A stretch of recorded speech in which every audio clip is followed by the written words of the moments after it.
I had another great teacher. I was invited by John Lilly and his wife Tony to swim with these two dolphins named Joe and Rosie. And they were at this tank in Redwood City, California, which was it was in a big holding tank. They were there at the time. Now they're back in the ocean. And so I went with my friend because, you know, everybody wants to swim with dolphins, or at least that's the thing, the myth, you know.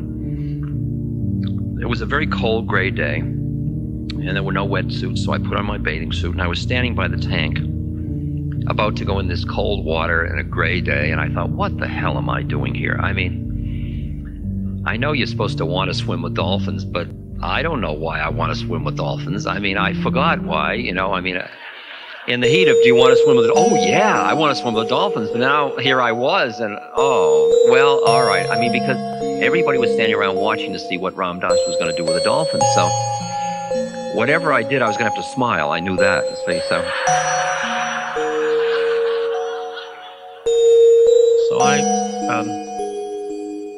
I got into the tank, smiling, and I was treading water, and they went by me, just really close in, and they were big. I mean, they were bigger than I thought they were going to be. My mind was desperately trying to figure out, what do you do now? You know, I couldn't remember all the dolphin stories, you know. So then one of the dolphins was right here, Rosie. And she was hovering, I don't know what you say, finning, I don't know, finning, I don't know, finning, I mean, because finning, everybody was standing around watching to see what Ram Dass was going to do with the dolphin. Finning, I don't know, she was just sort of, can't say standing there, she was there, you know, she was just there, and I was thinking, what am I supposed to do now, you know, smiling all the time, and so I figured I'll touch her.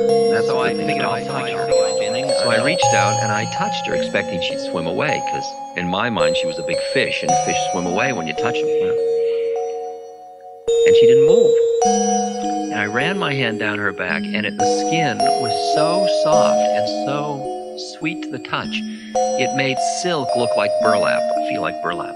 It was so incredibly soft. It was like the way when you run your hand through water, except it had just a little more form than that. But it was like caressing water, something very, very soft. And I just got completely sensual, you know, I was just, and I was still thinking, well, this is nice, and I was thinking about it all and smiling and enjoying rubbing, and I suddenly became aware that she was right there. She was receiving my touch, and that her presence was so immediate and real that my mind, which had been busy thinking, stopped at that moment. I could feel it, and the minute my mind stops, the arm ring separates, and then my heart went, and I was like feeling this, and it was like love, feeling of love. And that moment, Rosie flipped with her tail, and she was upright, right here, and her mouth was right here, and I was kissing her on the mouth, saying, oh, Rosie, oh, Rosie, oh, Rosie. And she was insinuating her body, and I started to get aroused, you see, and I, smiling all the time, you know, and I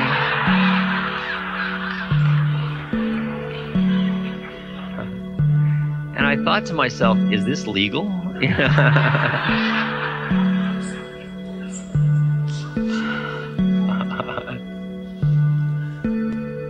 Just to complete that story, she then disengaged herself, and she came around under my arm.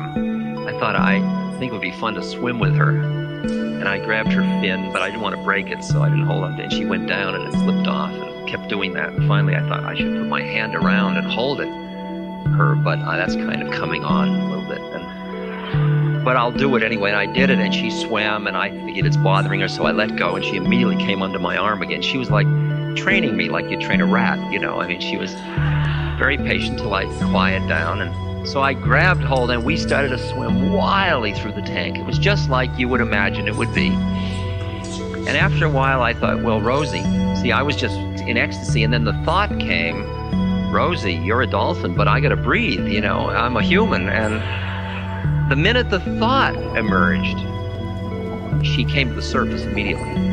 And I took a breath, and then we swam, and every time I felt the need of breath, she'd come to the surface and wait, take a breath. And we did this for about 40 minutes. At one point, I came to the surface, and people were taking photographs, and I started hamming it up for, you know, me and the dolphins, and I forgot to take a breath, and she went under. And a couple of moments later, I thought, well, Rosie, this is it, you know, and she came to the surface just like that after a couple of moments.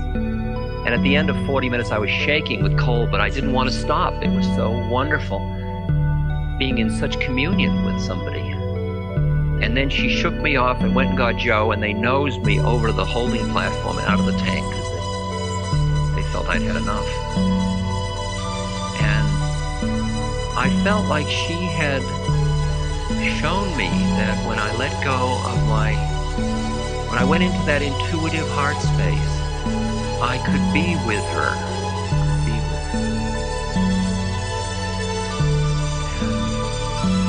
We could meet behind the forms, and I've been practicing looking behind the forms. Now, I've noticed,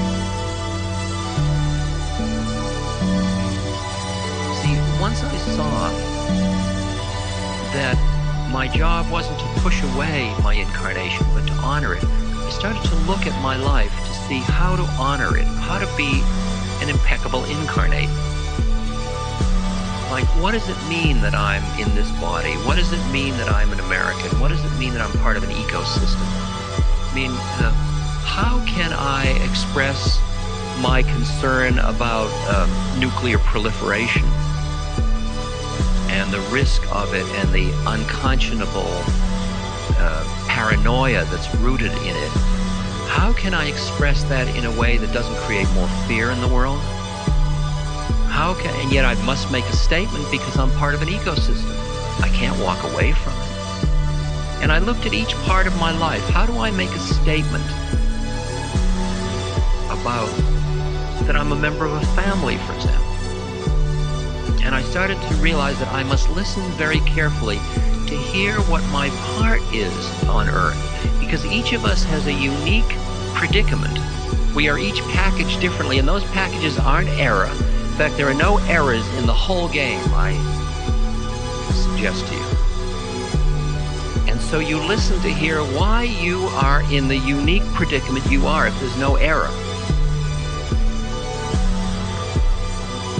With all of it, as many weirdities and neuroses and all that stuff, there are no errors. Each person has an optimum set of experiences through which you can grow.